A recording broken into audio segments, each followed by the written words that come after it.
Hello అండి. లలితా సహస్రనామంలో కదంబ పుష్పం గురించి వినే ఉంటారు గదా! ఆ పుష్పమేనండి ఈ కదంబ పుష్పం. ఈ పుష్పం గురించి తెలుసుకుందాం. ఈ కదంబ పుష్పాలంటే లలిత అమ్మవారికి, శ్రీ మహాలక్ష్మికి, అలాగే కనక మహాలక్ష్మికి చాలా ఇష్టమటండి. శ్రావణ మాసంలో ఒక్క పుష్పం పెట్టినా చాలంటండి.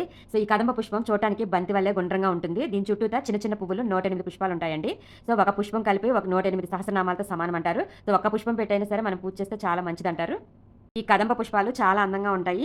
అమ్మవారికి ఎంతో ఇష్టమైన ఈ కదంబ పుష్పాలు శ్రావణ మాసంలో ఒక పుష్పం సమర్పించినా చాలంటండి. కోరిన కోరికలు తీరుతాయని భక్తుల విశ్వాసం. ఈ చెట్టు చాలా పెద్ద వృక్షంలాగా పెరుగుతుందండి. వీటి ఆకులు కూడా చాలా వెడల్పుగా పెద్ద సైజులో ఉంటాయి. ఇస్తరాకుల పరిమాణంలో ఉంటాయి. కదంబ పుష్పాలు తేనెటీగల్ని ఆకర్షిస్తుంటాయి. శ్రావణ మాసంలో అమ్మవారికి ఒక్క పుష్పం సమర్పించినా చాలండి 108 సహస్రనామాలతో చేసినంత ఫలితం కలుగుతుందట.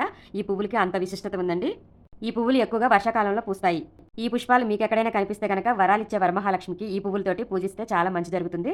చూడండి ఎంత బాగున్నాయో చక్కగా చెట్టు నిండా విరగపూసాయండి. చూడడానికి 2 కళ్ళు సరిపోలేదు. అంత బాగున్నాయి.